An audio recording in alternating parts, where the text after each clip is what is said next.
نفسي اتجوز احلام، خليها كويسه واجيب منها عيال كتير. ازيكم عاملين ايه؟ لايك فولو سبسكرايب ويلا بينا نبدأ. إبراهيم نفسه يتجوز أحلام، شاب فقير كان نفسه يلعب كورة وهو صغير يبقى معاه فلوس كتير. أحلام بتحبه وبتموت فيه، شغالة في كوافيرة مع أختها في محل صغير.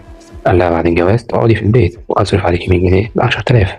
وأحلام شخص بسيط عليه ديون، صاحب بهيمة، فبيضطر تحت الضغط يجوزه أحلام، تخليص حق وتخليص لديونه. هيما عنده أخ ذوي الاحتياجات الخاصة، فبيروح ليه؟ هيما بيروح لأبو أحلام بيقول له أنت فاكر إنك ممكن تكسب كل حاجة؟ هنا ده كلام أبو أحلام. هيما بيقول له لازم حاجات تبقى راجل وتقول أنا خسرتها. هيما بيرد بيقول له هي خسرتها لي ودي البيضة تسوى بينهم وبينه وبين صاحبه. هو بيحدد يوم الفرح وبتبقى عايزة تهرب وبتهرب بالفعل، وصاحب هيما بيموت وأحلام هي المتهم الرئيسي.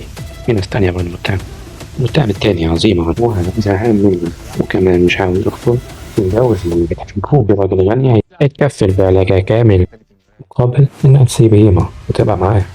كمان هيوقف لها محامي عشان يترافع عنها في قضيتها ويحاول يطلعها براءة لما البوليس بيقبض عليها.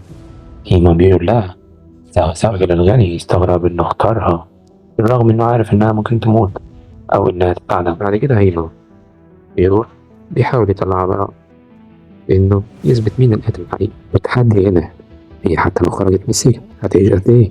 وهنا يقف تحدي حقيقي لأنه بيخسرها بالفعل، بتموت إنها بتموت. لما الأحداث هنا بيفتكر لما الراجل الثاني قال له معايا هتعيش معاك هتموت، وهنا كان يقصد كده وبيفضل يلوم نفسه ليه ما سابهاش مقابل إنها تعيش. الأحداث على المسلسل ما تنسوش لايك وسبسكرايب. انت شوفوا فيديو جديد. سلام.